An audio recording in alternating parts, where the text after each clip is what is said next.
Hello, everyone. Wonderful to be again with you guys after a bit of a break. Feels great to be streaming again. And this week, I will be working on the wonderful Nothing Beast from the obliteration keyword, Taras Enforcer. It's this new release model because the first one I believe was the limited version. This one is maybe a bit smaller, so I made up for it with designing a slightly bigger rock on top of the resin base that it has. And I've last week, let me just bring back what I was working on last week. So last week, no, not it wasn't last week. It was actually 2 weeks ago. I was working on this lovely guy, Ionus. I painted most of the miniature. I essentially added the glowy, shiny effects afterwards. And since then, I've painted quite a few more obliteration miniatures. I did the Talos, which is this massive hammer-wielding robot. And after that, I did the Void Hunters. So 3 guys. And I'm showing them because the plan is to paint the Nothing Beast in a somewhat similar way. Let me just pause on one to tell you what the plan is, because the plan for the Nothing Beast is to use fairly similar deep green saturated with some purples skin tone, glowy eyes, and maybe some glow from the recesses, and the blue glow on the base, because I think it just adds this kind of otherworldly feel to them. And those are essentially in game, those are creatures who just pop in and out of the void. So this is like the cracks in the world through which they appear and disappear. So that's the plan. And I want to start with fairly simple steps because I will give first first off I will give the model 2 glazes just to do the hey, thank you, glad you like the effect. And I know the colors are, I was thinking about some kind of compromise between dark Lovecraftian feel and some fancy glow effects. So that's what came out of it. And now I will be starting with, hey, thank you. Thank you. I will be doing some pink glow today. It's just such a huge contrast to the other colors that are there that I think it's just brings them really to life. So I will start with a generous wash of Griff Charger Gray. And this is this kind of grayish color, which is slightly blue, but it's a nice hue because it allows me to work on it further, and I will enhance it with green shortly. But for now, I will just apply it across the whole model, just to make sure the whole surface of the Cthulhu creature is covered. And once I have the solid base, I will start adding the glow, the effects, and so on and so forth. And apologies for slight delay here. I mean, time zones are tricky. There is the daylight saving factor now, and it just makes things a bit easier because I'm a couple of hours away, or it's already late afternoon here. So when the typically I'm very much aware of how many hours in between I should factor in for the proper timing. But with the spring coming, spring makes things prettier, greenier, more lively, but it complicates some things as well. And time zones are always tricky. And as always, when giving this kind of wash across the whole miniature, what you want to look out for Just watch out for pools of paint because you don't want the paint to be too thick. And if it pools too much in some of the recessed areas, it's a bit of a lost cause because you cannot really do much with it. It will remain this dark spot and you won't be able to tweak it at all.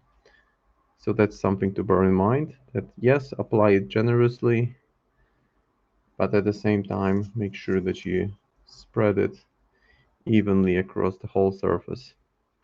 And I like to start with miniatures here when they are large, especially, and then move on to the bases because I want then to work on some kind of transition between the model and the base.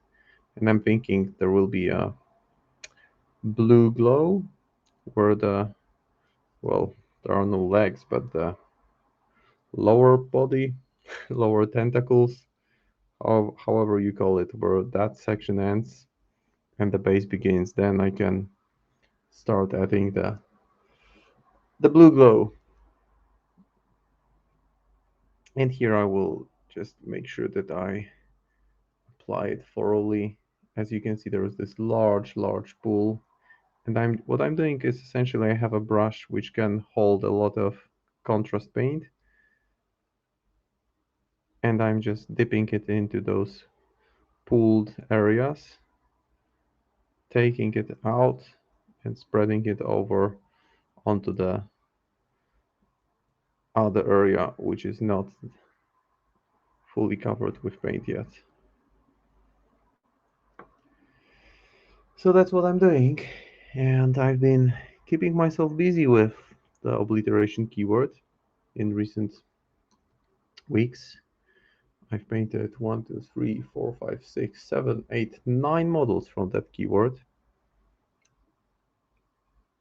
having painted only one before. So that feels like a big quest to get the obliteration done.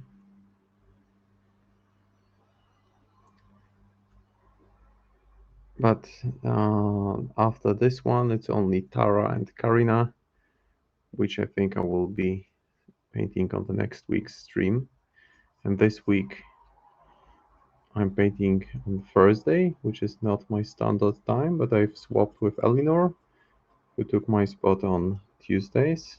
We sometimes make swaps just to keep things interesting.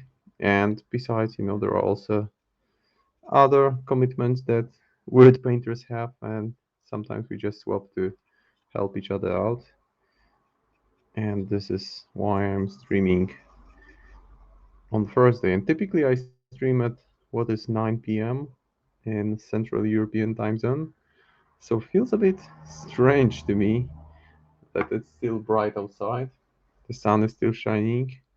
We've been enjoying a wave of pleasant, warm, sunny weather in recent days, which is a nice contrast to the grim and heavy reality that we're facing. But it's always good to see more sun. Just feels invigorating to get some vitamin D in your system that way. Yep, they are the best people. Hey, McGluff, how are you doing today? I can honestly say that weird painters are all great people. That's very true. And it's such a nice international group. I'm just sorry that Ben is no longer streaming. I wasn't able to watch all of his streams, but he had this wonderful voice, and I just felt extremely relaxed when I painted my stuff alongside when he was doing the stream. But he's not offline, right? So you can still catch him on some of his streams, regardless, even if it's not worth checking out the good guy. Yeah, good to know you're fine. I'm doing pretty okay. It's been a pretty good week so far. Sunny, warm, kids at kindergarten, so things are looking up, I would say, in that regard. And I've been painting a lot of obliteration keyword minis, playing some video games, playing the Elden Ring. It's such a fast game. I will switch to the base while the body is drying. It's such a huge game that I just don't want to rush through it because it looks visually amazing and I just want to take my time, explore it thoroughly. So I've been playing it for the past 3 weeks, I believe, and I probably could have finished it already, but I'm still doing a lot of exploration, and it's great because in this game you just go through some random cave, you by chance discover a hidden door, and you end up in another set of pretty much a micro universe.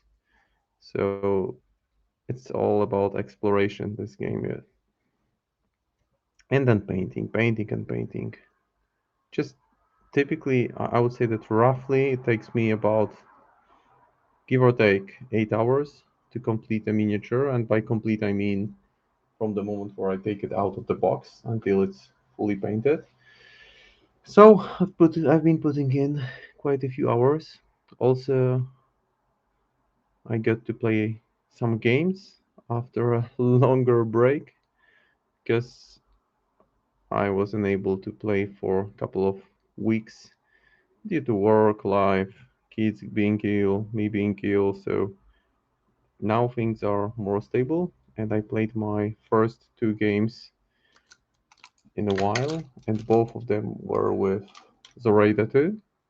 I've been wanting to test her for a while, and I'm really happy to say that it feels great to play a titled master because I've faced titled masters before, but once you play a master that you're pretty familiar with in this new version from Mali for Burns, it really feels like you are learning the game anew, and it's a good feeling because it's so refreshing.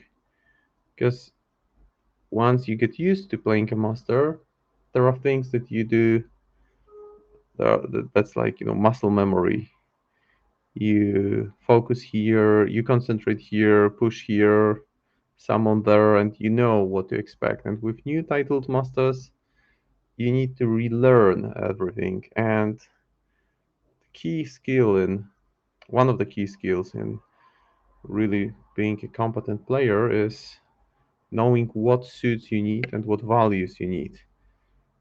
And with Zoraida 1, I know that I need a 7, ideally of masks or crows, just to make sure I use the triggers from the obey action most efficiently. And here all of a sudden I need tomes. I need tomes for summoning effigies. And I still need masks for this wonderful activation control device she has. But it's just different. You just need to relearn everything. And I've played those two games with mixed results. The first game I played as part of local Malifaux League, and I won that game against English Ivan, and that was a rather decisive victory. I think I won 8-2. But the thing is that in turn one, I was able to because Zoraida 2 has some crazy mobility, absolutely ridiculous mobility. I mean, her models are on the other side of the board turn one. Oh, Kirai. I played against Kirai. I played against Kirai once, the titled Kirai, and it was a bit intimidating because first turn was so-so, second turn was pretty much okay, and then when the spirits started popping up everywhere, because they will start popping up everywhere, they just need to walk through you, and you fail a test, and after a while, you start failing those tests, no matter how good your hand is. There's only a limited number of flips that you can cheat in a turn.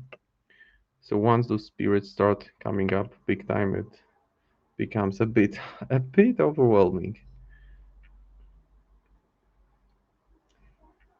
And with my game against Ivan, so I was able to kill the model that my opponent had for catch and release at the top of turn one. And I've been keeping Zoraida way in the back behind the forest, not in the forest, because English Ivan likes having models in the forest. He likes negative flips. So, and my opponent had his second scheme was assassinate. So essentially, from turn one I was. And that's something I learned after the game, or close to the end of the game.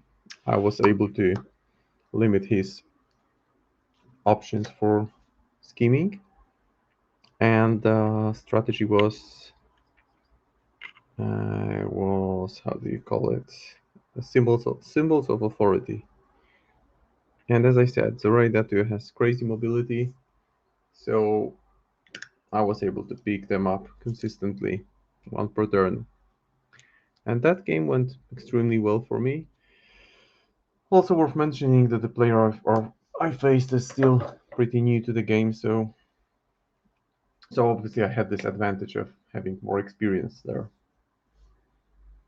And now I've once the Griff Charger Grey is applied, I will just go with Plug Bearer Flash over it, and you will see that this will create this wonderful saturated green color, which I really, really like. This deep, rich color, it's something like the one that you can see here. Or maybe this one is a better example because more of the body is showing.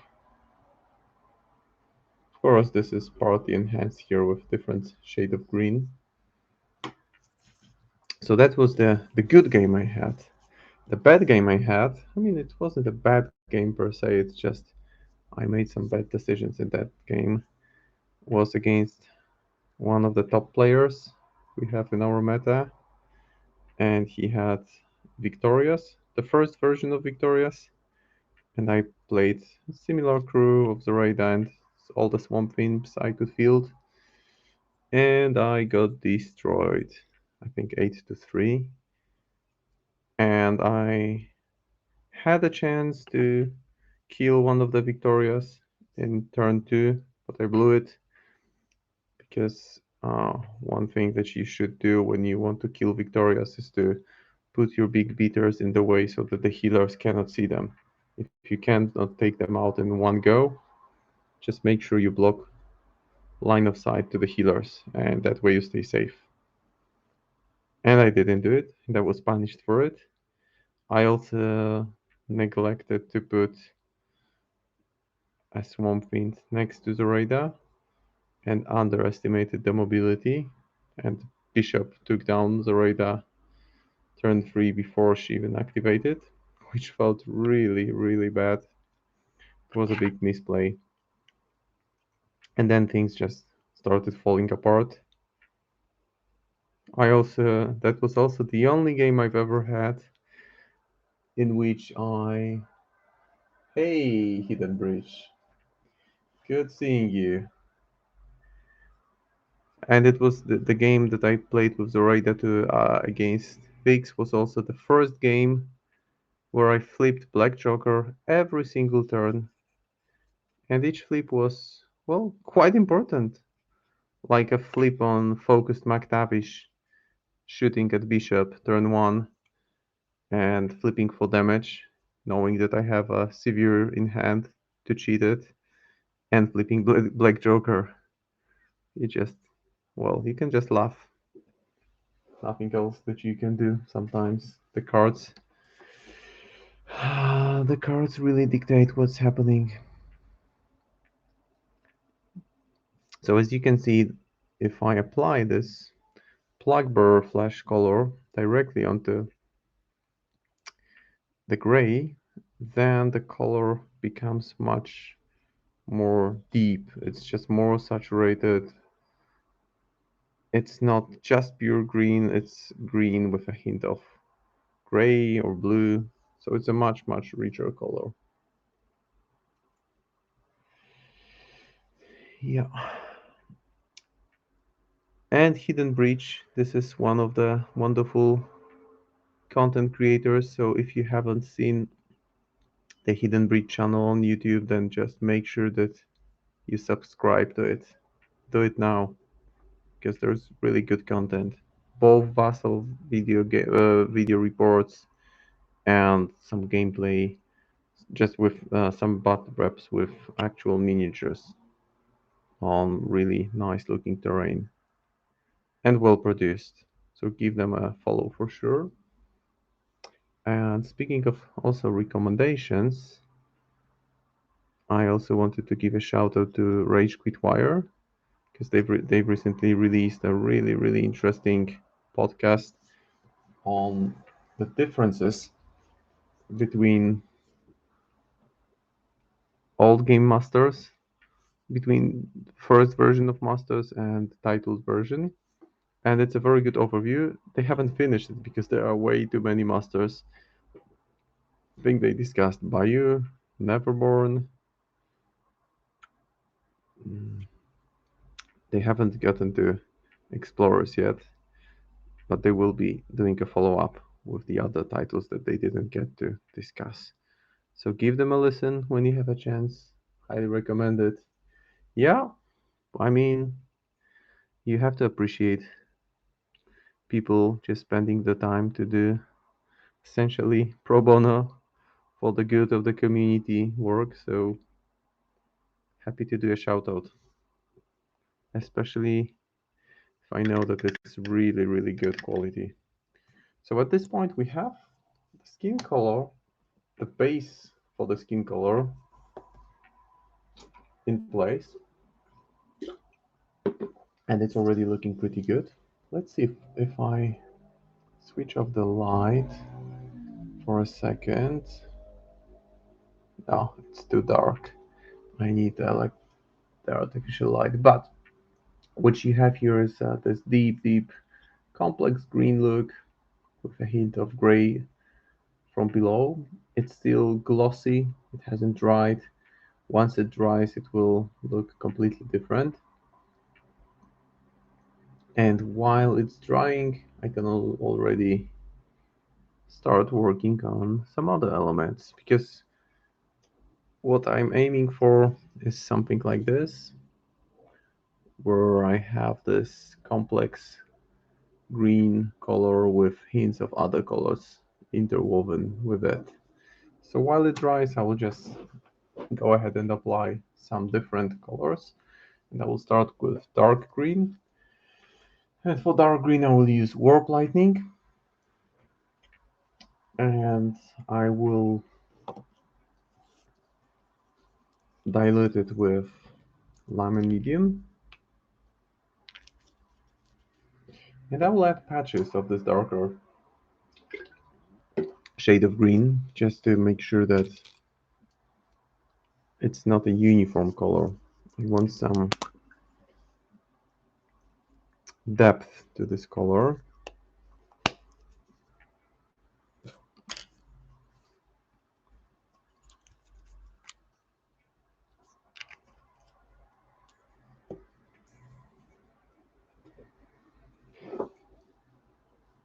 So similarly to what we have here, like the underbelly is darker, some part of the forearm is darker. Essentially, I'm aiming for dark look, and it's good to apply it while the paint hasn't dried yet. It will then just blend in smoothly with other colors, and then it also gives me an opportunity to adjust on the fly. And I expect that I should be able to fully paint this miniature within the 3 hours I have allocated for this stream, maybe even faster. A couple of hours have already been put in with making the base here, assembling the miniature. Everything is pinned, of course, to stay in place firmly. And I've sculpted this rocky structure on top of the resin base just to make sure that the miniature fits onto that.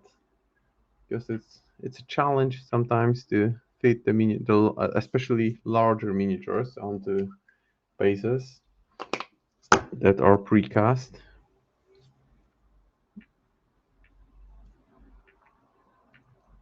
So I'm now targeting some of the sections of the upper arm, maybe a bit of this stomach area.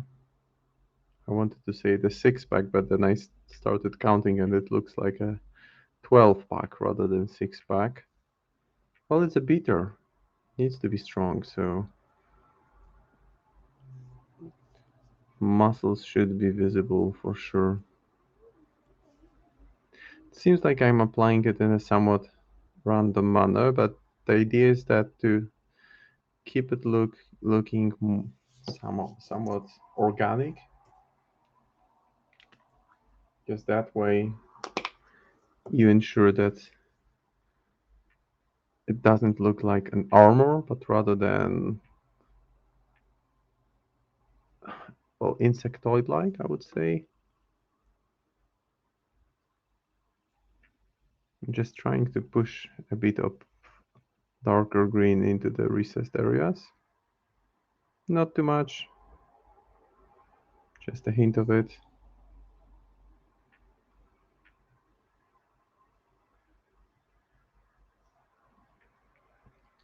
And if you guys hear any unusual sounds in the background, don't be concerned because my kids are already at home. It's a bit earlier time than I typically stream. It's just 5:30 here, and my kids are home at around 5 from kindergarten. So they are happily enjoying some Netflix video now, but they may get a bit louder or may not. You never know. Small things can take huge meaning for kids and things escalate quickly. So what I'm doing now is I'm tinting some of the areas with darker green. Hey, thank you, Brush Warrior. Appreciate it.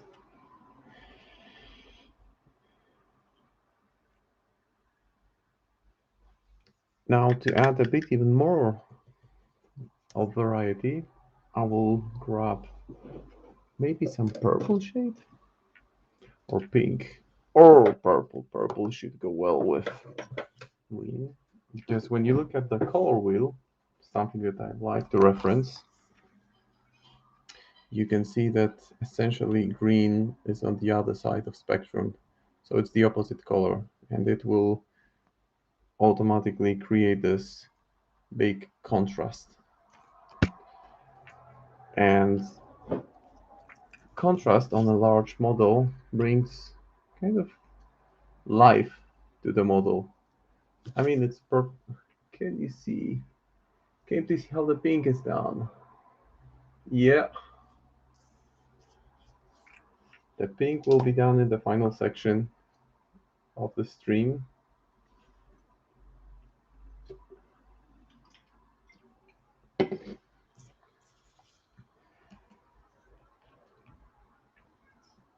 So right now I'm using Magus Purple,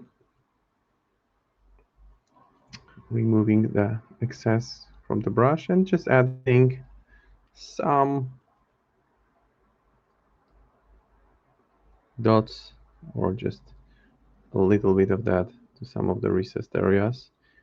And I plan to have the pink glow on the back. So tinting the recessed areas with purple will kind of prep the area for pink later on, which will automatically look pretty good with a touch of dark purple to make it pop more smoothly.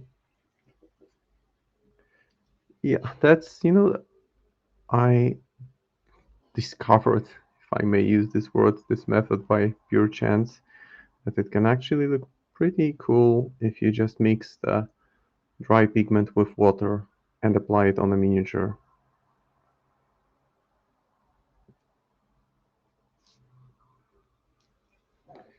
So that was something that happened purely by chance. I was just experimenting with things and turned out it can look pretty good. Excuse me. Must be must be the allergy season kicking in. Things start to bloom. Lots of things fly in the air, and my nose doesn't like it that much. And now I'm just using it as to create a kind of transition at the bottom between the edge of the, I don't know how to even call it. What is it? I'll just call it a Cthulhu skirt, a Cthulhu dress, right? Because what is that? I have no clue. Nobody knows. It's a thing. And now when I've kind of stippled in the purple onto the back, it's got this bit complex, a bit organic look. But you can always watch the pink part on YouTube because the miniature will be uploaded on YouTube. So typically within a day, within one working day or two working days, you find all the cool stuff on YouTube. Like this week, Eleanor was working on Metallurgist and she did some wonderful spell effect because this is a miniature that has this like spell like electricity like effect going on, and she did it really nicely. Doug was working on, what was he working on? Some more outcast models. Can't really, it's on the tip of my tongue, can't remember the name of the miniature he was working on. So good stuff there. Just go to Playword YouTube and you will find it. And this you can see if you add those, if you reinforce those shades around the eyes. Don't burn the stream while I'm gone. Wow, that's a risky thing to leave the stream unsupervised, but let's hope things remain stable. But what I wanted to bring your attention to, guys, is that when you do this dark lining around the facial area, just this just makes the miniature look more evil. That's at least how I see it. I think it's just evil is the proper word. Typically, also in those horror movies, you see those evil nuns or zombies, they have dark circles around their eyes. So that's the kind of look I'm going for here. And then there will be this bright pink pop in the middle of that to make the eyes really, really stand out.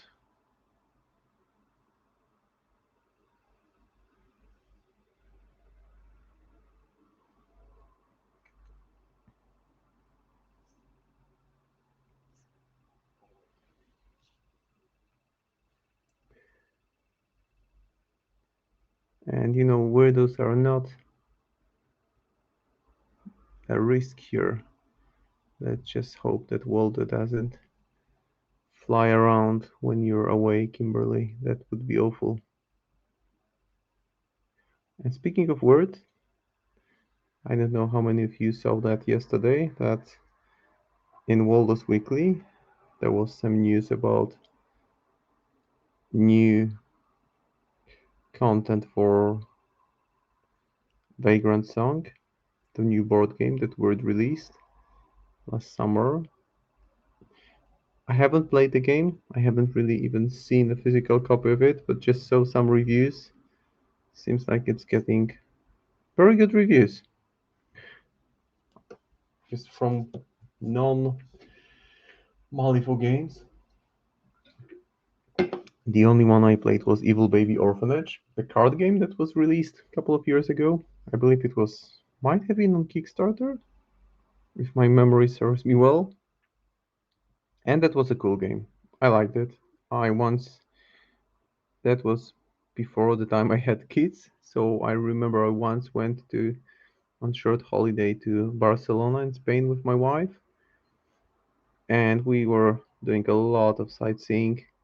And later in the afternoon, we would just chill out, and play this game. I actually brought it on my holidays, and we had some nice evening sessions with that game. It was enjoyable, fast to play, easy to learn, and complex enough to keep you involved and entertained for a couple of evenings. After that, I played it with some friends. I even took it to some. I was working at language school at that point, and I took it to some classes with older students, and they enjoyed it. But then they asked questions if they didn't know the person, who the person depicted on the card was, and those were some nasty, nasty people on those cards. Mostly nasty.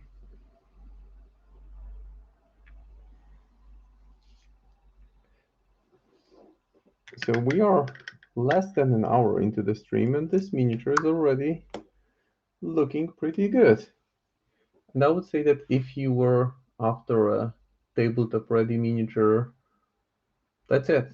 You don't really need to go much further beyond that to have a cool looking model hitting your table.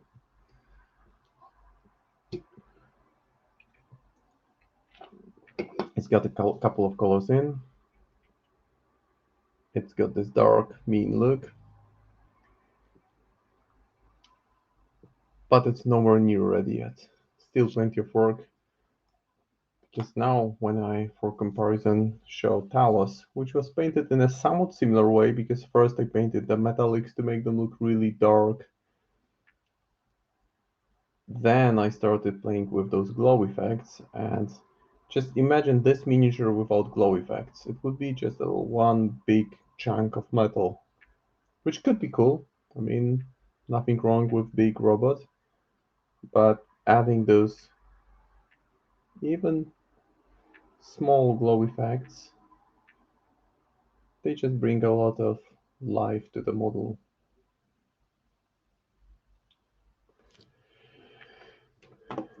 Oh, you've played it, so good to know. I haven't seen it around here yet, but I may give it a go. Who knows? Okay, so now time for some overbrush. Let me take the bone white color.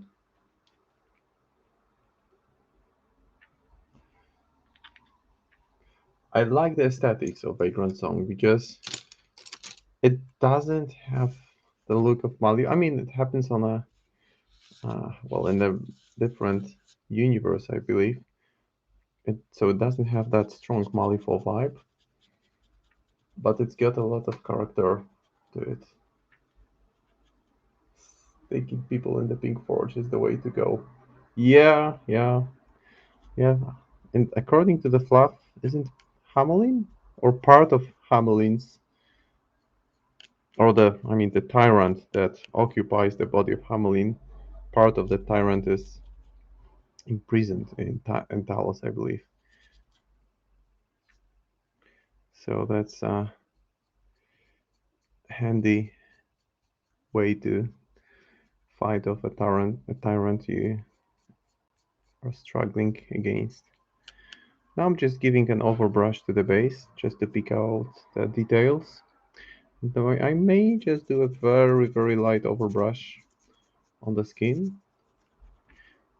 And one nice way that I've learned of doing that is that first of all I use a kind of bone white color just to essentially dry brush over it and create a bit more volume, a bit more depth, a bit more contrast. And after that I can still give it a thinned down glaze of green and then give a couple of yellow glazes to the elements I want to remain darker, like the top of the tentacle here, like the elements that I want to have brighter. So some of the protruding elements will be getting a bit more yellow to them. Hey, good. Hmm. Players want some privacy while playing Vagrant Song. Just feel the board. Although you maybe, people get fancy. They relax too much maybe when they play and Might be some not safe for work content, if you know what I mean.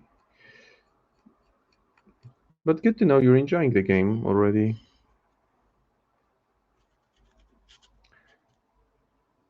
So no issues, Kimberly. People were calm, quiet, inquisitive about what's happening. No damage done. No Waldo coming through to show whatever he shows. So this now allows me to repeat the fine details again. And I'm using a really thick brush and doing it's not really a dry brush. I'm just using a side of the brush to just make sure that I repeat those protruding elements like the edges of the kind of armor that he has.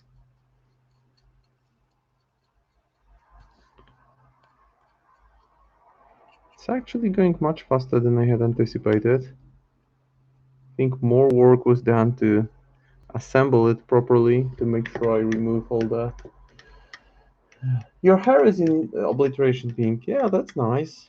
See, that's the idea for a cosplay.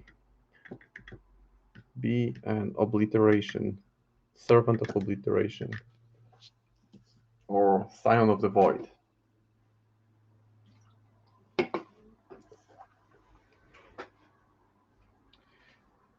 While I won't touch the body for a second, but while it's drying, I will apply a bit of candy ink to bring some more life to the base. But just this is the moment where things are going to get more vibrant. Yeah. So I'm applying this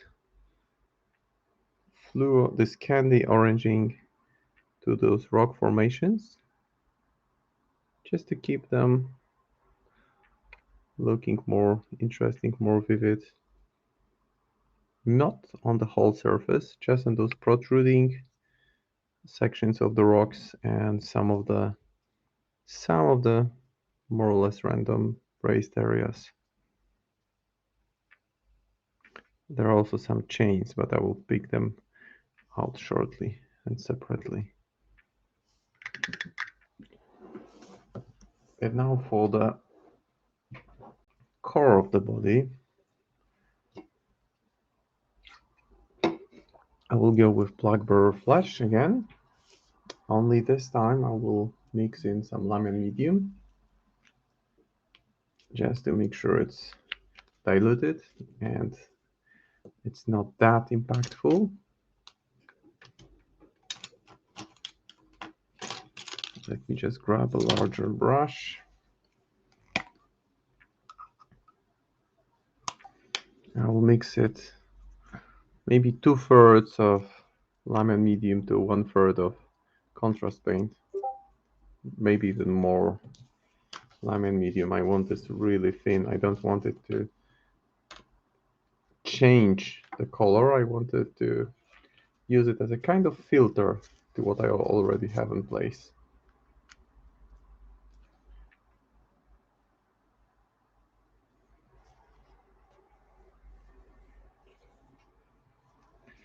So, and I can test the opacity of the mix on the piece of paper.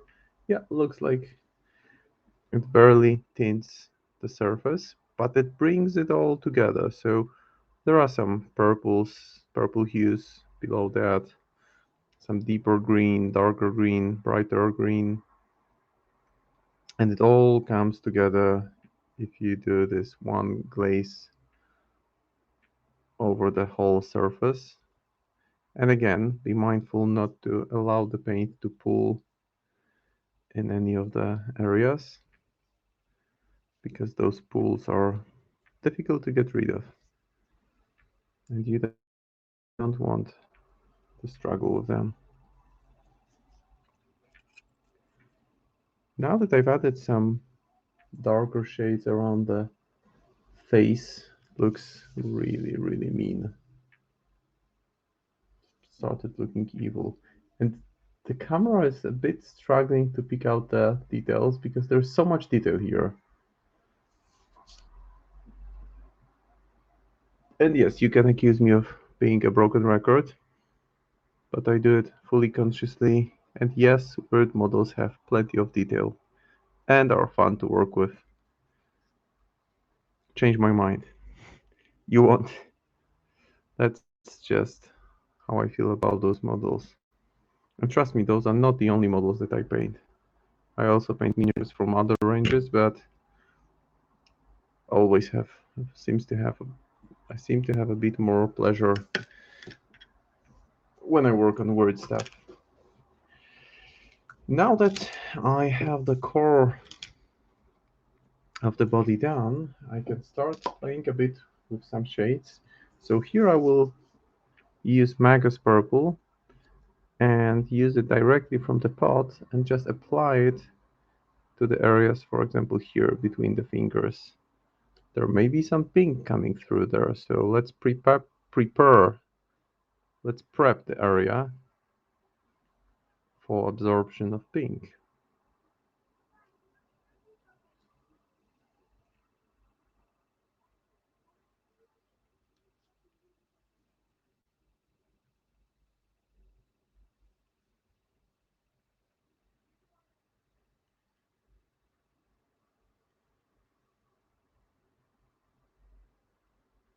And maybe I can add a little bit below the tentacle here. So I'm applying this Magus Purple now to the areas which I think I may play with pink glow in the next stage.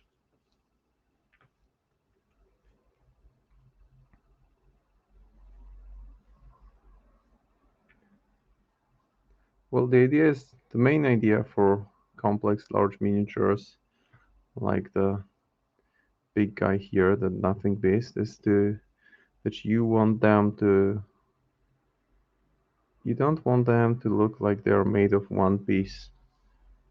And even if there is a bit more of a flat surface like the back, you can just stipple the paint onto that, and that way you avoid this look of, well, it doesn't look mechanical, it looks more organic.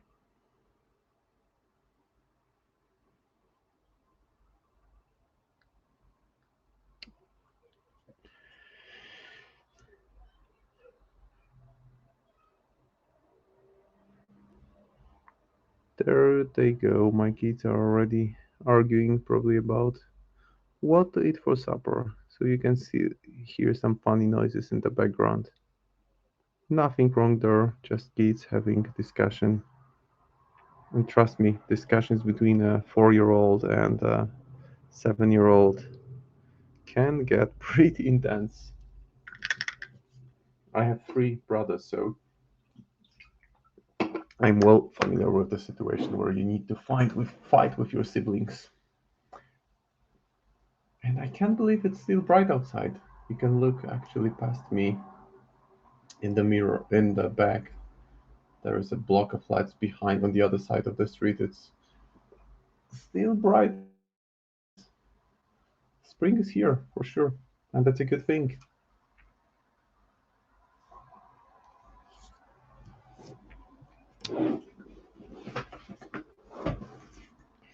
Now let me think about what to do next. I think I may go with the black chains. I mean, I will use the black Templar first, just to pick out the area for where the metallics will be. Just giving it a light base coat. And I've also changed my approach to painting metallics slightly. I would say that in the past I used to overthink that part and paint it as if it was canvas. So as if it was essentially just piece of cloth, just doing a standard approach to highlighting. I've been keeping it simpler recently, and I think it's for the better. And that's what I will do here. Just keep it simple, silly. The KISS principle. If it works, why complicate it? But first thing, make sure that it stays pure black and the area around it is tinted in dark shade as well.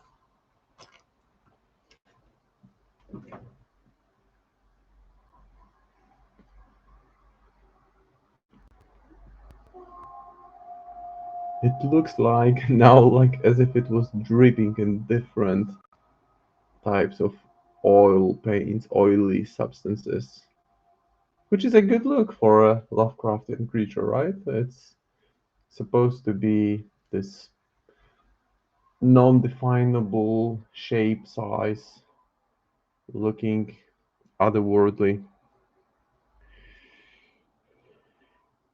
Now, giving it a bit more vibrancy, I'll just jump into, it's called Lamenter's Yellow, and this is a glaze, Citadel glaze. So it's got water-like consistency, and as you can see, it's pretty bright. So it won't change the color, but it will saturate it. So I can just apply it to some of the areas which I want to stand out a bit more, like the ends of these tentacles, maybe some on the forearm, just those areas where I think that the areas that I think would get more attention when you look at the model for the first time. So the forehead here, maybe those horn-like tentacles around the eyes as well. And here the tips of the armor-like sections on the back. It won't give a dramatic change to the way that the miniature looks, but upon closer inspection,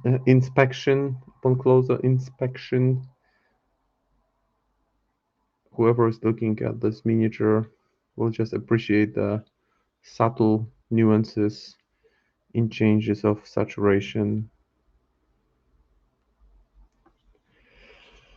And I'll do the same on the base, closer to the base.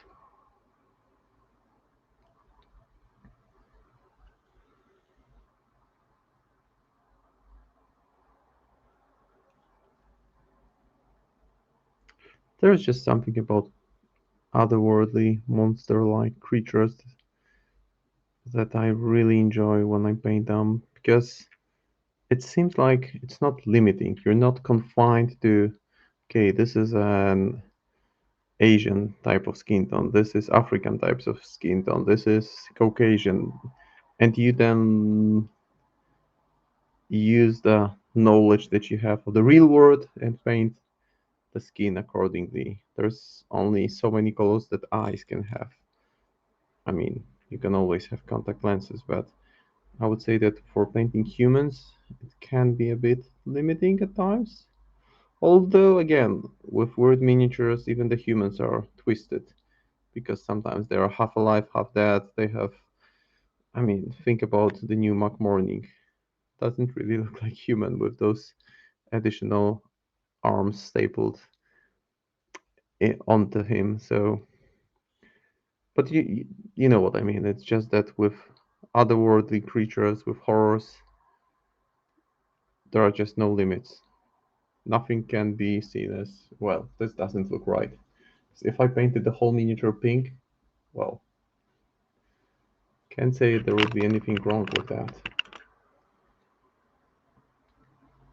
And now I will actually go a bit more extreme with the highlights. I will grab ivory color and just a tiny bit of it and mix it with yellow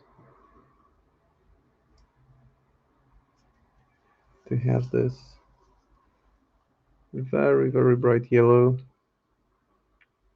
And I will again go on the tops, just on the tips here, and further reinforce this vivid yellowish saturation that I have going there.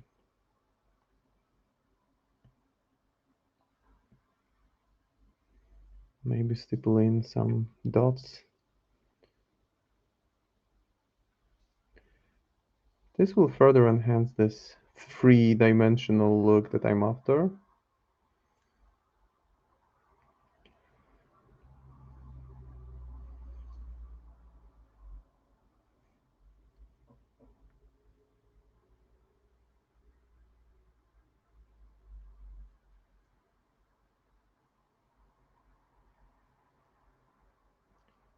And just add a bit more depth to the miniature.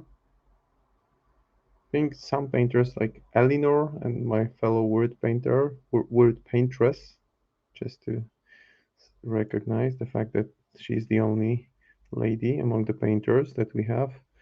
She has this approach where she adds very fine layer of detail in the final go.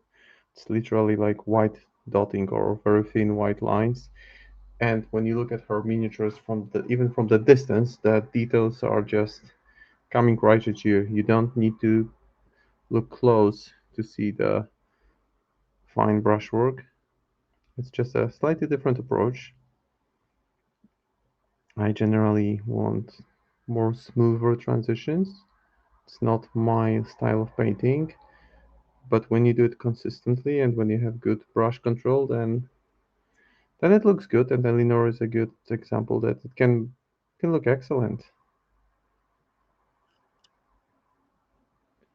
And sometimes it feels like there isn't really that much detail, like this head area here. I just will stipple in some dots here.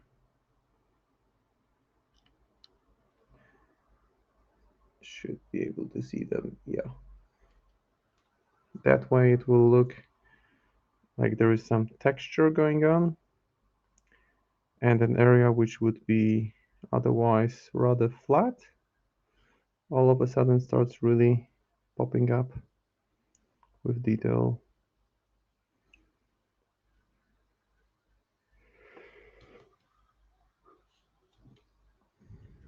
I can do the same on the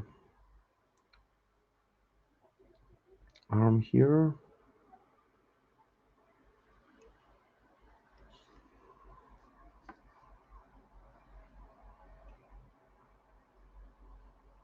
So making a cool miniature even cooler.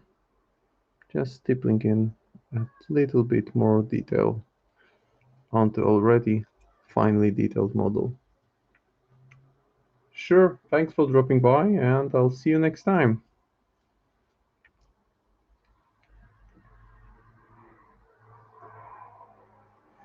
That was a fellow content creator for you can find them on YouTube with the Hidden Bridge name. And again, a bit more of this stippling effect going on here. I just thought that this area looks a bit dull. There isn't much going on here, so maybe I will try to keep it closer to the camera now. So here I will just very lightly using moist brush with diluted paint stipple in randomly some dots just to make it look like some as if there was some texture here. Again, fine without it, and as I said, you can get really good results within an hour. You don't need that much effort if you just want the model on the gaming table and ready for action. But I'm here to show you guys how to go to more complex effects and get better results. I mean, that's again objective, right? That's not. Some people may say that, well, you should have stopped there. Now it looks like there is too much going on, but this is a kind of star-like pattern, and this is a creature from the void, and you don't really know what the void is. So does it have nothing in it, or are there any stars? Maybe, who knows? So just makes it look more otherworldly. Let me just pause for a second. And I know that it's still not varnished, so the light hits it and you cannot really see it that well, but well, maybe with this angle. Yeah, that's so the dots are visible here. I think they make it look a bit more interesting. Hey, McBluff, good to see you again. And sorry, but still no pink. Not at the pink stage yet. Although, you know what? I will do something pink now. I will do the pink eyes. Because now, just to show you for comparison what I will be after, we have this dark, mean looking alien face. Oh, and the camera looks so good. I mean, the quality is really, really excellent. So, kudos to Kimberly and the tech guys, whoever is running it. Really appreciate your work. Now, what I want to do, it's shaking because I'm just mixing the paint. I mean, giving a shake. I will make the eyes pop because the eyes are not visible at this point. So let me just grab a fine brush. This one will do. Yeah. And I will start by using Emperor's Children, which is this nice shade of pink, and paint it over the pupils and around them. That's important. I'm not just picking out the pupils, I'm just painting a small area around them, using a thin layer of paint, but making sure that the pink hits the eye socket as well. Because what will happen next is I will just grab pure white and paint just the pupil, and then I will use fluo pink to make the eyes look as if they were glowing. Now time for pure white.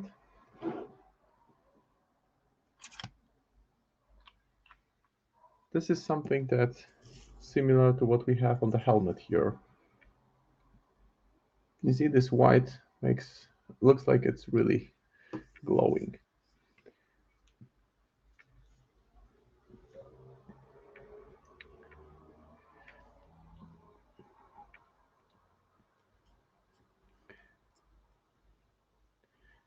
So touching up the eyes.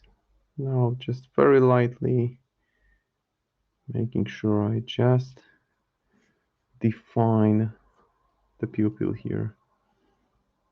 Just the eye. No, nothing around it.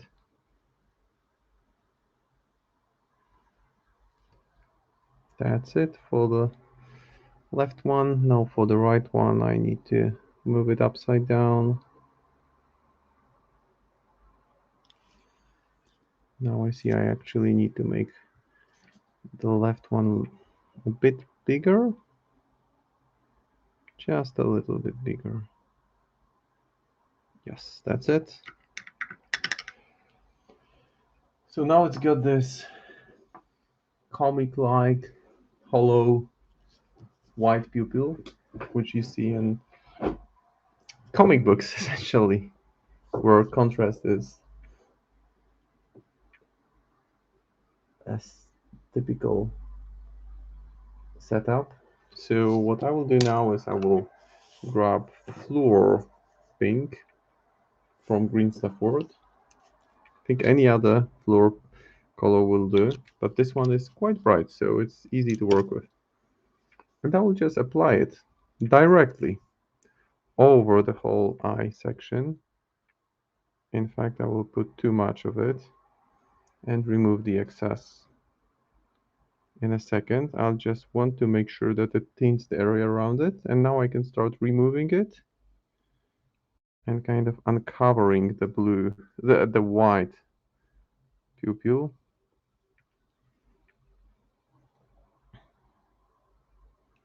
And that way you get this glow effect, which will be different than the other glow effect that I will have going. And now that it's done, I will grab very thin brush. I mean brush with a very thin tip, and again retouch just the middle of the pupil here. Not the whole one, not the whole pupil, just tiniest dot in the middle. And there you have it. mean looking Cthulhu creature from the void with glowy pink eyes.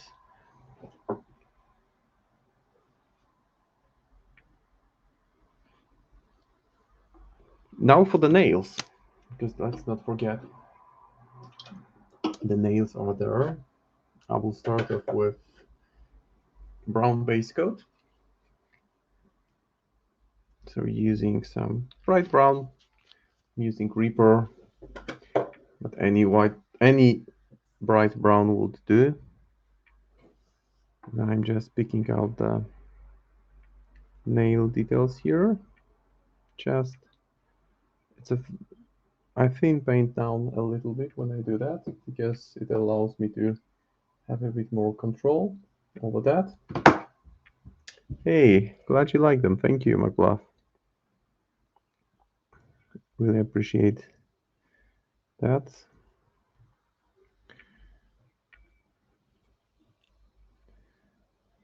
The good thing is when the paint is thinned down, well, at first you may think, why would I paint? Why would I thin it down if I can just get a thick coat and have a solid color? And yeah, that's one way of doing it, but I like to have it thinned down and go over the same area even twice or three times. So that way, first of all, I build this gradual smooth transition from the previous color. And secondly, I have a bit more control over the process because if I overdo a certain part, thin consistency means that even if the paint gets onto this part of surface where I don't want it to be, I can still work with that. I can still work around that. I can still fix it.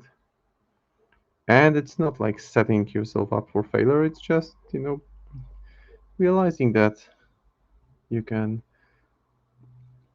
unexpectedly move or your hand can twitch and you can affect what you have on the model. Let's look at it from different angle. Yeah, looking pretty good now.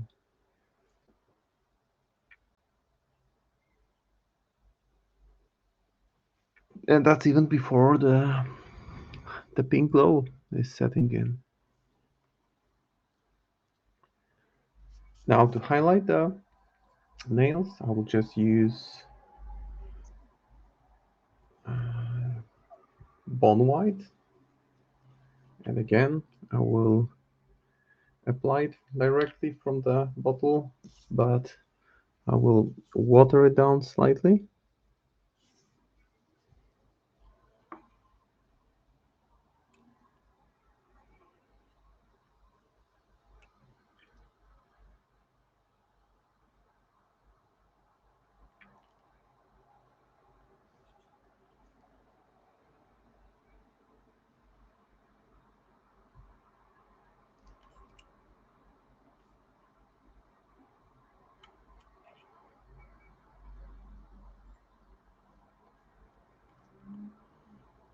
The same on the other set of nails on the left hand.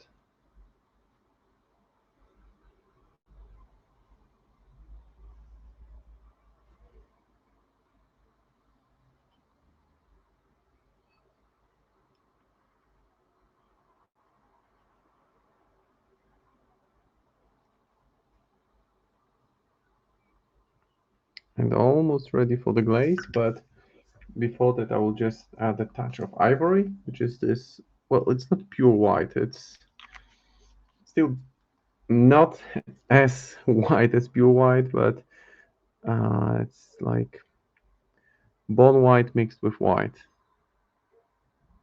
So I'll just add it to the upper section of the nails.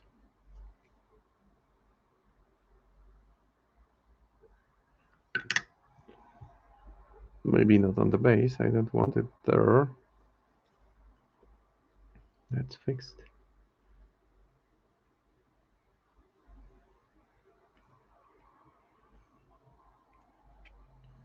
And now I can wash it. And I will give it a wash with a very nice color, which I like for painting old looking nails, which is Swamp Brown from Green Stuff World. It's this from the Intensity ink range.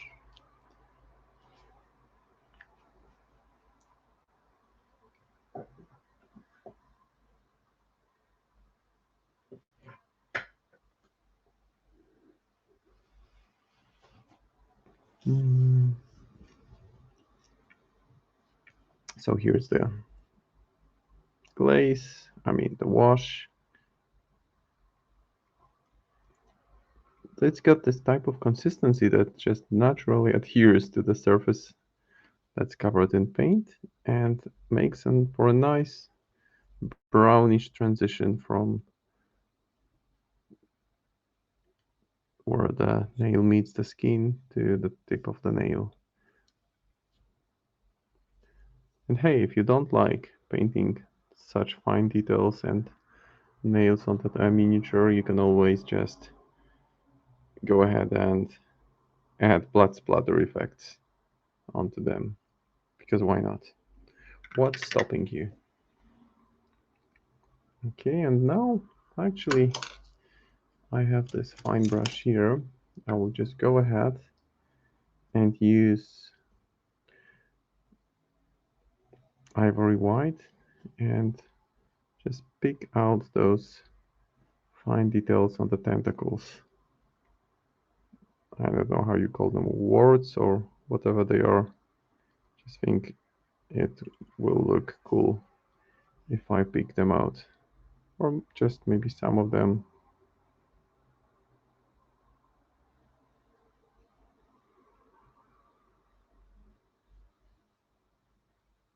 There it is, a bit more depth.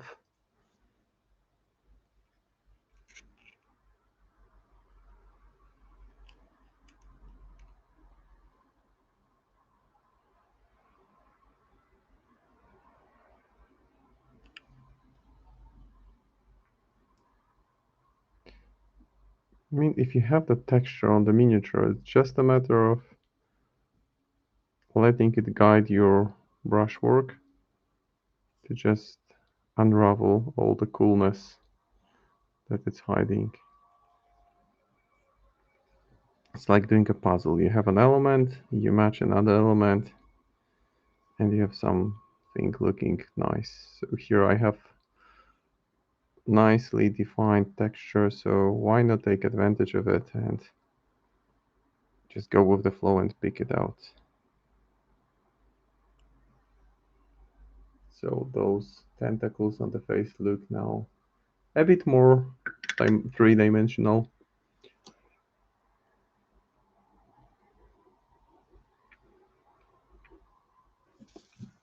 Now let me grab the dry brush again and some white, off-white, and I will just work on the sides of the base. We are getting close to the pink section, where things will start looking much more vivid.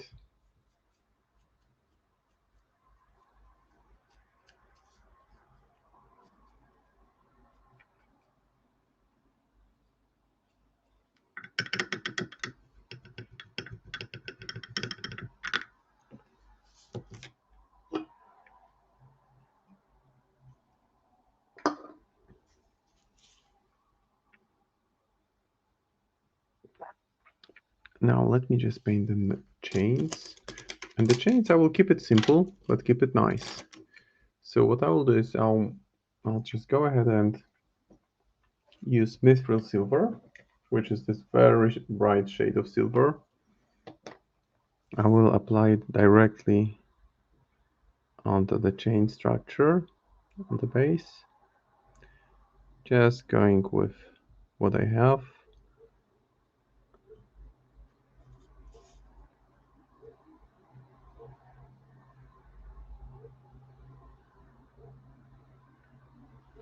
And this looks like a hook. I think originally those bases are themed Chaos Rocks or chaos, something. Because you have those sharp elements protruding here and some chains. Maybe makes it look more chaotic. And I will now grab Flash Wash, which is this slightly reddish brown, and I will wash it over the chains.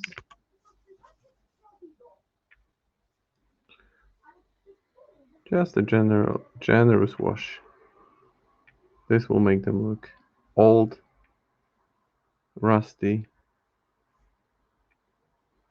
and that's it. You don't really need much more work. You can repeak some of the most raised areas with mithril silver again, but that way the metallics are toned down.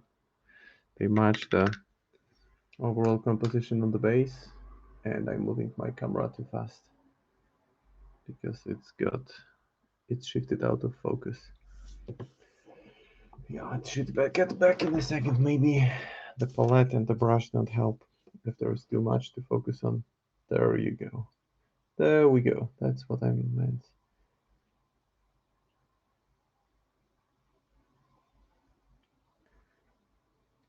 So actually, I can go ahead and do the pink part. And the idea of the pink parts is to add this, and the blue part is to add this glow-like effect. So I've used it on the Void Hunters on the back and around the mouth area. So looking at the Nothing Beast, I think I will use it on the back. Maybe not on all of the sections, but let's say 1, 2, 3, 5, maybe 5 or 6 sections here. Then around the mouth, we have already the pink eyes, so and there is no defined mouth here, so I'm not going to use more on the face. Maybe a bit more on the fingers, between the fingers as well.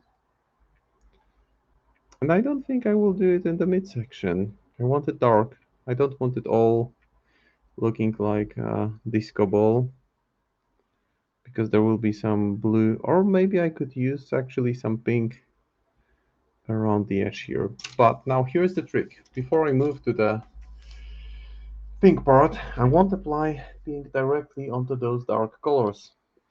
I want to first prepare the surface. And in order to prepare the surface, I will just use pure white.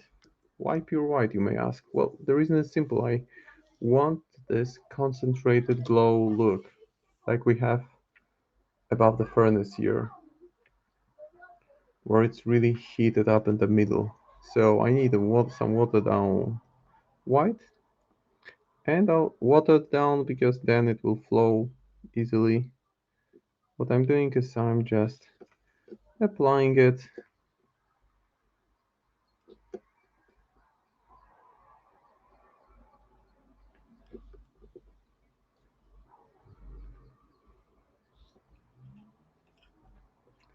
just into those recessed areas directly, because then the pink will be worked over that.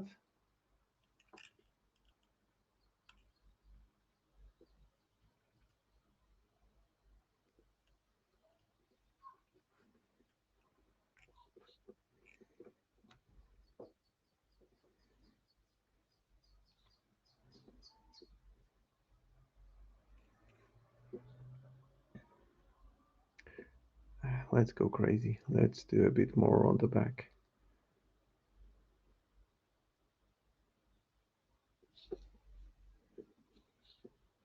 You want to make sure that the white flows right into the recessed area.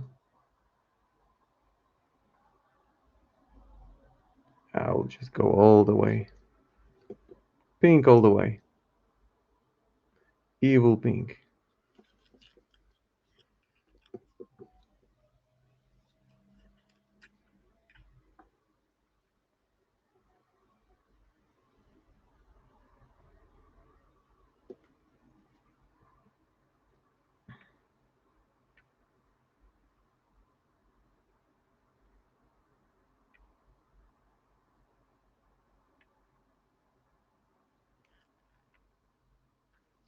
Maybe also here. And we will make it look more funky in a second.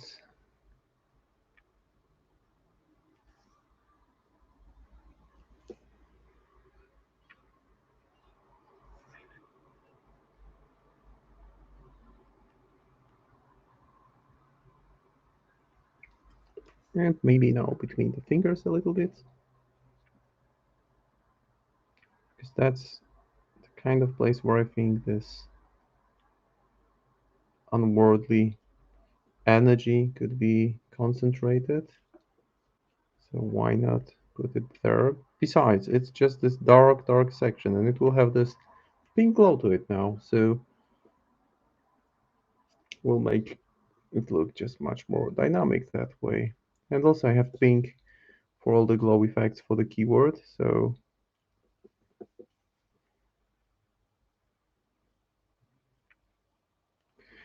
this makes sense from the standpoint of coherence within the theme.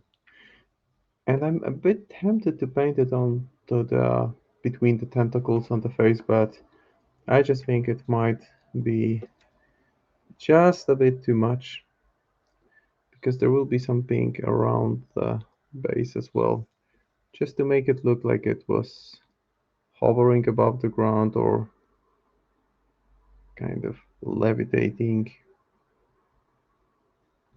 So there is this white separation line around where the miniature is glued onto the base. And I sculpted that part of the base from milliput.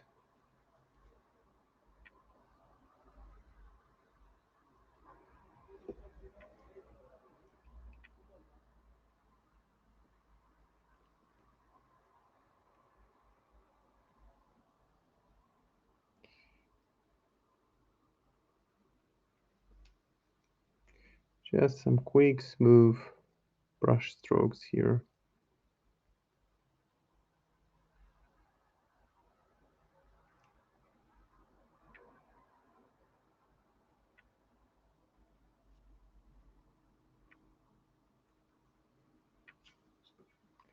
And also, on other models, you see this blue light. So I want to have this on this miniature as well. So I'll just grab a slightly larger brush and use some thin down white into push it into the recessed areas.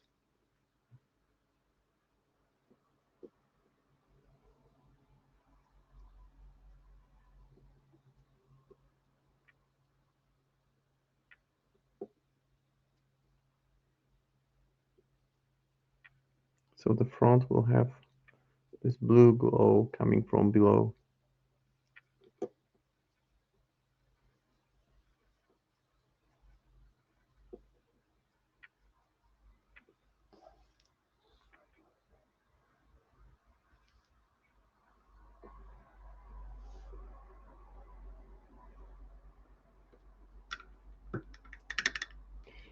Now time to make the magic happen. So let me just spread a tissue to absorb all the pink dust that will be accumulating here shortly. Let me just grab and make additional tissue just to make sure I'm prepared to clean up the workspace, because I may actually start another miniature if I get to finish this one within the next 20 minutes. Let me just do one quick thing. I'll just pull the drapes and close the window. It's getting a bit cold in the afternoon.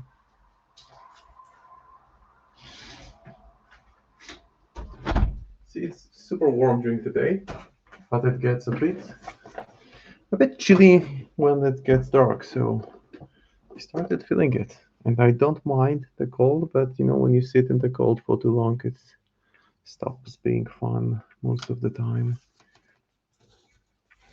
Alrighty, so we have our guy ready for some pink action. and by habit I wanted to give it a shake. You don't need to shake that. As you can see in the camera, it's super intense. It's extremely vibrant pink dust, essentially, is what it is. The fluor pigments. So what I do now, just get a brush, and let me just have something that will be used as a temporary palette. So for those, I like to use standard bases, which I don't really need because I use a lot of resin bases, and I end up having some unused bases. That's what I mean. And I will just dip the brush into the container, put some pink dust in the middle. Oh, that's quite a lot. And I will just mix it with water. Just water, no mixing medium. Just water.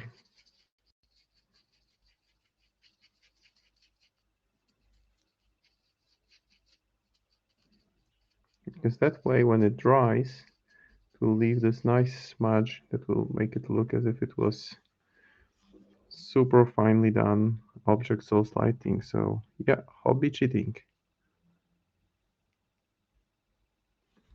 And that's how you make the pink glow fast and easy. It's not really cheating, it's just right tools for the job. Because yes, you could paint this kind of glow effect using standard brushwork, but if you have a trick up your sleeve that can allow you to get very good result without that much work. Yeah, the only thing that I would mind is if someone painted a miniature for you and you claimed that you did it yourself and entered it into a painting competition. That's a hard no for me. But beyond that, I mean, you can spend hours getting great object source lighting, and sure, you can make it look much better. But this looks pretty dope anyway. And it's a matter of practice just to get the feel of how much of the dust you want to mix in with water and how you apply it onto the miniature. So I would recommend practicing it on miniatures that you don't care for, or just practicing it on some old toys or spare bases or whatever you have lying around that you can sacrifice to the painting gods, so to say, and just experiment until you feel comfortable with the application, because it doesn't mix that well. That's good, because that way, thanks to the fact that it doesn't just dissolve in water, it just creates this pattern around the white section, which looks like a glow, and it doesn't dry off in a highly structured way as a paint would, so that the white will still be visible through that. See, that's what we have on this back, on this side of the back. So let's just make sure that it's applied coherently. And now the hands, and then the base.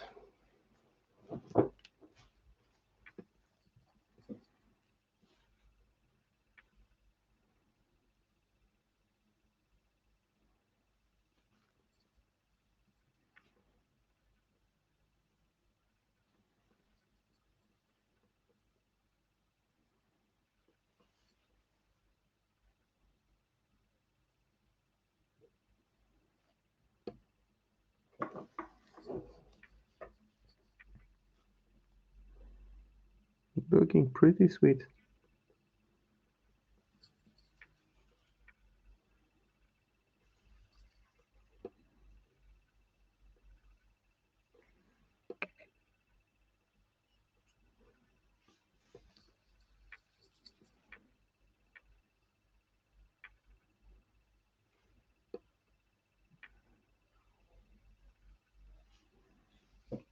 Yeah, so that's the glowy back, glowy hands, and now let's do some glow on the base.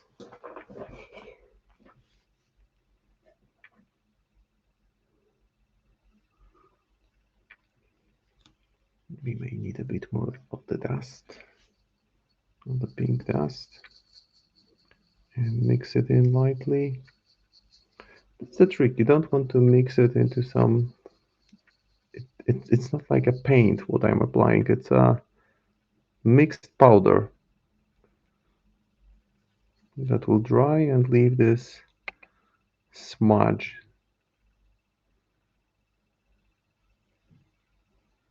So it will keep the white part white, and the area around it will be significantly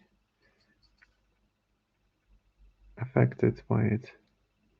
It's like a pink tint.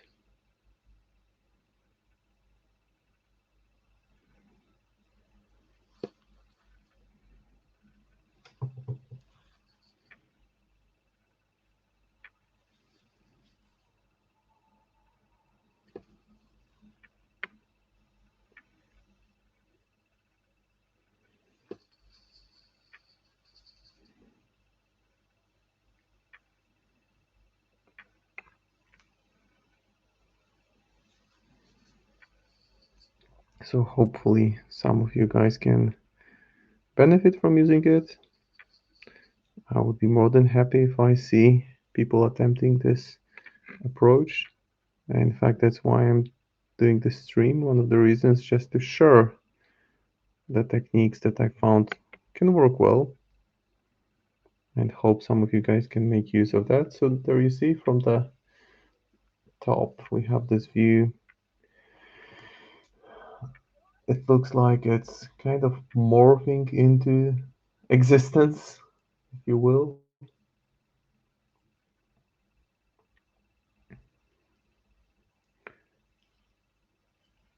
And I can actually, what I can do now, before I switch to pink, to blue on the base, I will actually grab a bit of white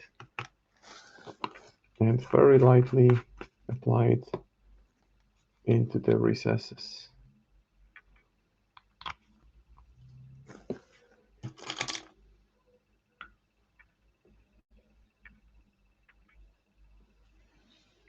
So I will just dilute it with water slightly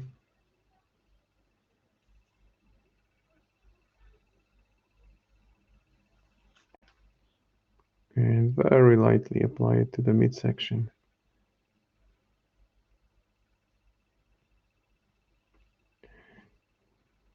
Just to add a bit more of dynamism to this setup. Maybe a bit here as well.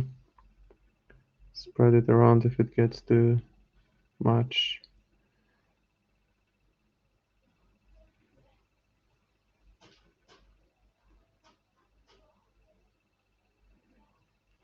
Some dots.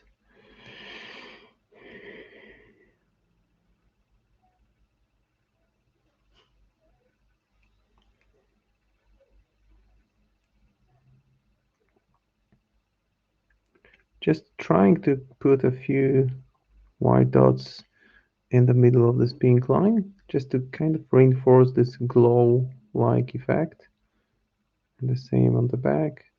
Doesn't have to be all the way, just to add a bit of variety.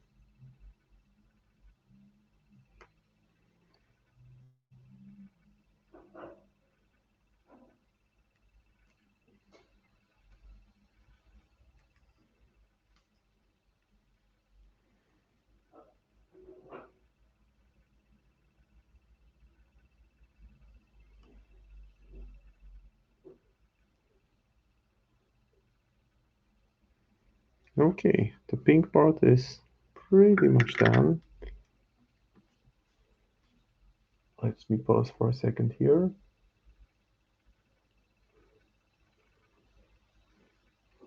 So we have this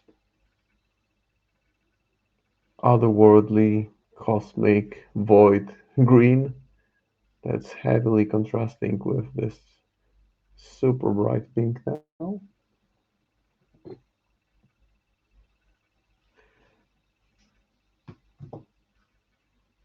And what will follow is some blue to the base. So just flip the mini palette and apply the blue pigment now.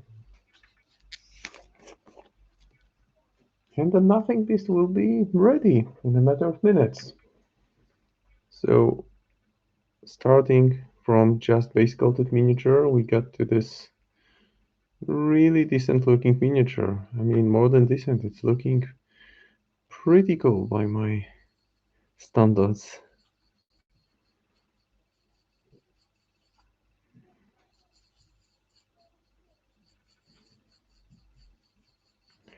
And now mixing the blue powder with some water.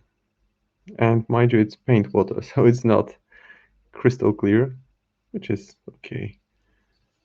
Because what happens is I just apply it quite generously to make sure that I tint the area, because when it dries, the white will be still visible and it will look as if the white is where the heat, the glow is generated. And the area around it will be tinted with blue. And also I will push in a bit more white into the middle of it. As long as white doesn't mix, the blue, that I just want to avoid the blue mixing with pink, because that would look messy.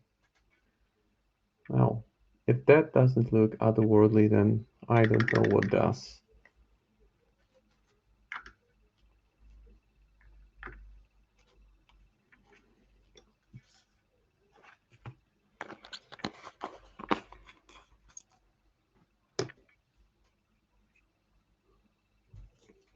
Now let me push in a bit more white.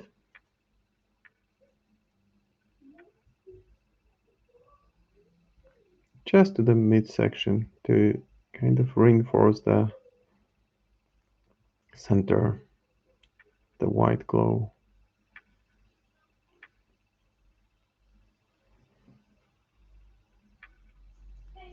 Okay.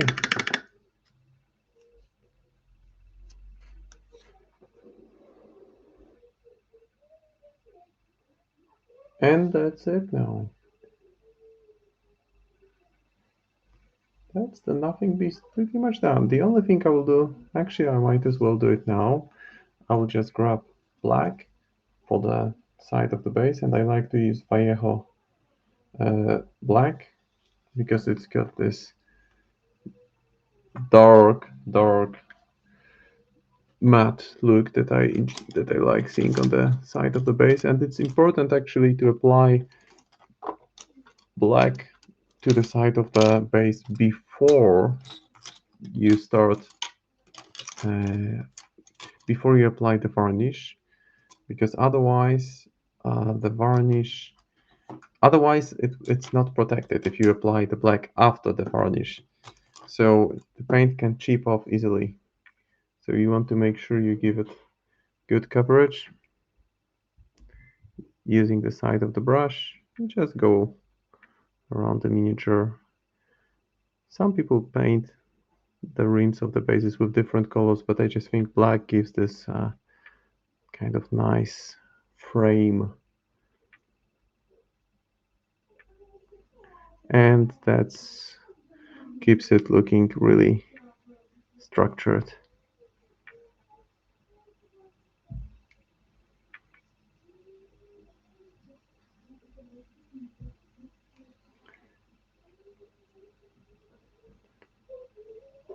Just a little bit more on the other side. Some of the pink speck landed on the side of the base, which I'm fine with. It's, I mean, just adds to the dynamism. And I'm perfectly happy with it. So the Void family is growing strong. means that only Tara and Karina will be left. I think I will get a bit of a start on them, maybe paint their bases now, and maybe call the streamer up, just to devote a separate one for the leader and totem next week, just to leave some on-screen time for the rest of the crew. And okay, so there is the Nothing Beast, painted from scratch within the last hour and 40 minutes, give or take. So we have this deep, murky green with a hint of purple and some pink glow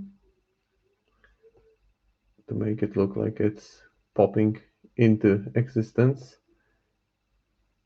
And on the back, the same on the back. Maybe let me remove actually the additional elements from my work, from my paint station, and this should make it clear. Yeah, now it looks clear. So we have this pink on the back, between the fingers, different type of pink glow around the eyes. It doesn't have a mouth, so I would otherwise paint some on the mouth. And I especially like how this blue part looks like, because it looks like some, I mean, it looks like some even airbrush work where you have this light, delicate touch of blue nicely blended with the darker composition, which makes it look, well, otherworldly for sure.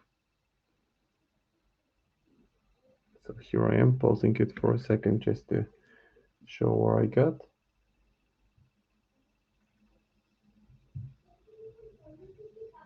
And the only thing that remains actually is to give it a solid varnish. And I've said it before in my previous stream, but when you apply varnish uh,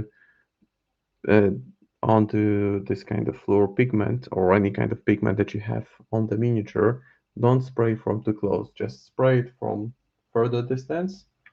And when you spray, bring it slowly closer to the miniature. Just make sure that the first it hits the surface and it doesn't blow away the tiny speckles of powder that are attached to the miniature with just water now, right? Because it's not pure paint, it's just paint dust mixed with water, so it doesn't hold to the miniature well by itself. And you can use special medium, and I think that that medium doesn't work that well when you apply it with brush because it melts in the way what you have. So what you can try doing is just using the special medium. It's actually turpentine, right? You can just spray it with airbrush. I guess it can work. But I would say just using a standard varnish in spray can will work just fine. So that brings me to maybe two more models that I will start. I won't go all the way on them.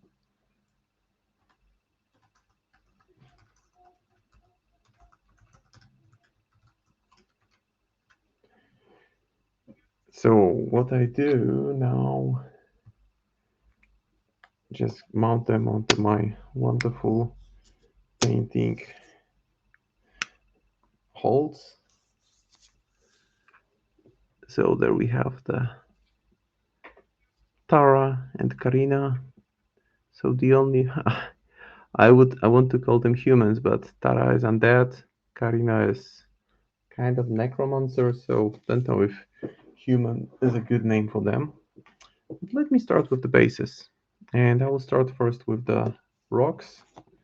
So I'll just go with Gorgranta fur. Typically I use it for leather elements. Here I will just use it for the rocks because it's a nice intense brown. It's a pretty vibrant color and I want the bases to look They have this strong brown look.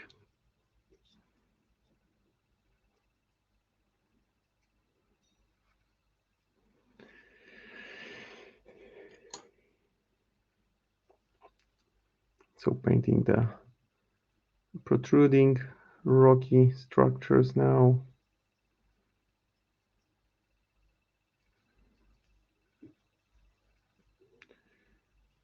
Now I'm wondering what will I be working on once I'm done with the obliteration keyword. I have a very nice Fontstück 2 conversion that I'm painting for a body.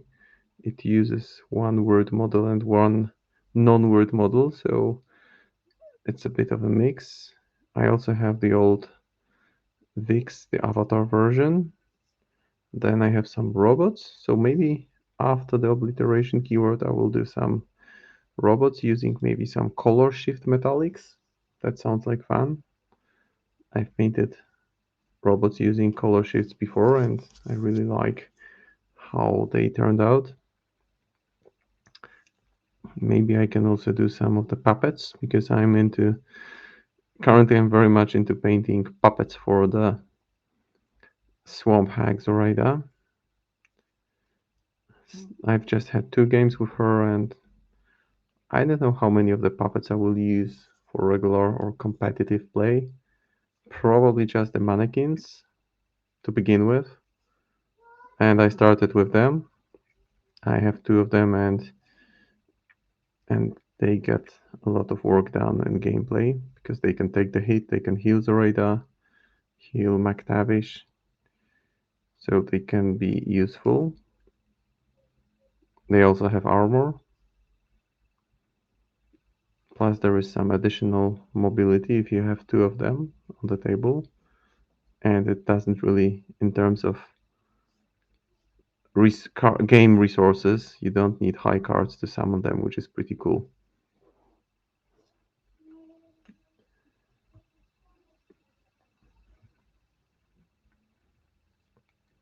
On the other side of this rock here,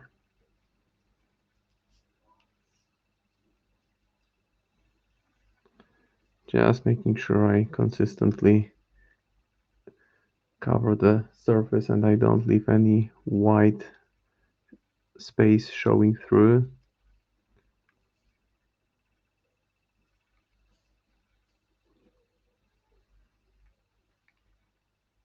And those bases are a bit more complex than the one that I had for the Nothing Beast, because with the Nothing Beast I essentially needed to cover the upper section with milliput and sculpt some simple stone structure on it so that the miniature could fit the base actually. And here what I needed was to just make sure I drill a hole into the sole of the shoe.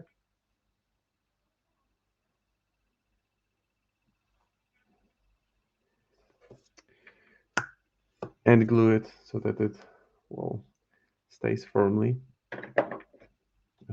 as it can when there is just a single point attaching the miniature to the base. And now I'm switching to Basilicanum Gray and applying it to the sand part. And again, I will stress it, this is not a base I made. This is a resin cast base. It's actually from, I believe, Micro Art Studio. And it fits the scale, it fits the theme. It's like this desolate wasteland that Tara is maybe exploring with her obliteration friends.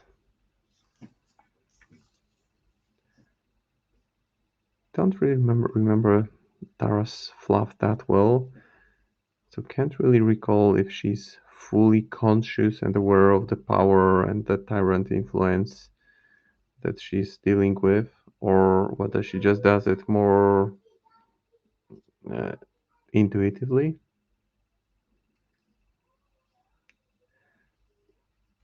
But I just remember that she got shot, killed, and resurrected by Karina, and they've been best friends since then.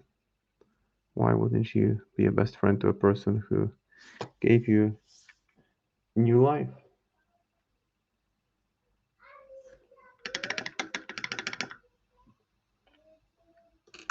Okay, we'll be wrapping up very soon, but let me just do a few more things on the base. Maybe paint the chains.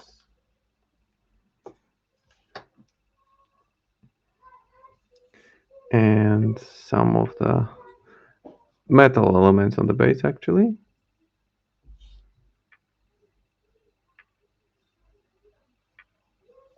And just make sure that they are all visible, because they will get some metallics work later on. Maybe, you know what, I will just use black because I can just go a bit faster here. Because with this contrast paint I would need at least 2 layers, and with pure black I can just get it covered in one go. Yeah, I mean, the contrast black is quite good when you want to have more control of the process of each successive step. And here I will just apply pure black directly.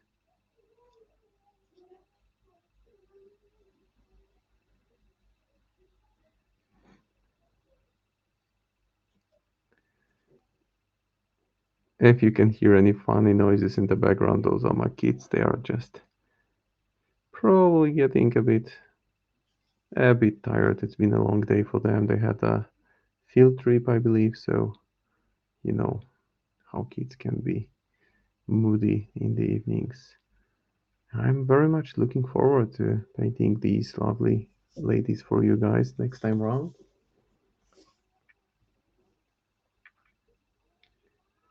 So,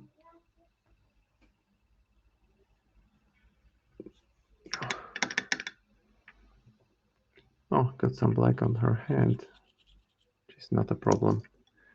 So let's do a bit of a wrap up, but let me just put aside some of the paints I'm not using now.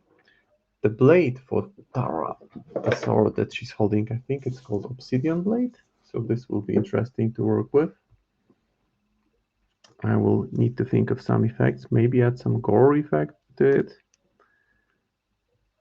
She's a pretty nice dynamic sculpt. I think I may paint the mutated hand that she has in a similar way that I painted the green on the other void creatures from her crew, just to tie her well thematically with the rest of the models.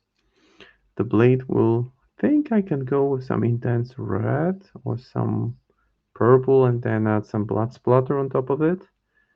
Then the clothes will be mostly dark brown, maybe similar to what I have here on Ionus, like on the cloak.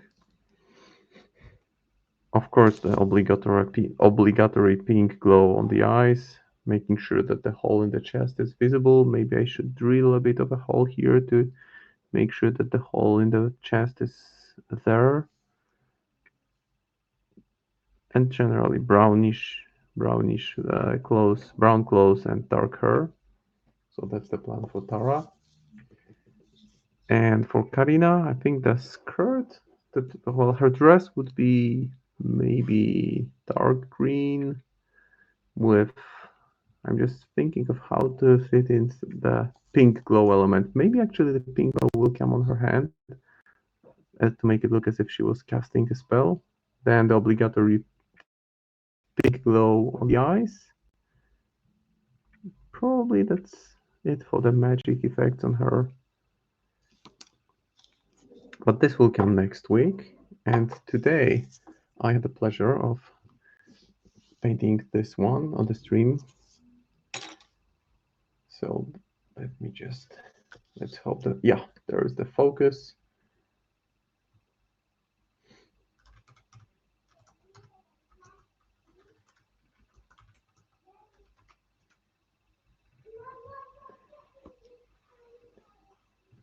Yeah, and thank you, Kimberly, for sharing my Instagram profile. And today I started with dark, muddy green onto the main body, painted the base, then added those special glow effects. And thank you for linking my Instagram profile, Kimberly. You can find all my pictures, all the pictures of miniatures that I painted there. 99% is Word, maybe even more. Maybe pretty much everything there is Word. I can just see that there is a tiny bit that I missed here. I just want to make sure that the sides are nicely and evenly painted with black. There is no base color showing through. And I'm pretty happy with how he turned out. Especially, I think the blue glow from the below works nicely in contrast with the muddy green and with the vivid pink. And of course, yes, you can find me on forums. Make sure you drop by, check out the Painters Challenge, and thank you for following. And I will see you guys next time with those two lovely ladies, Karina and Tara. And that's a wrap for today. Thank you.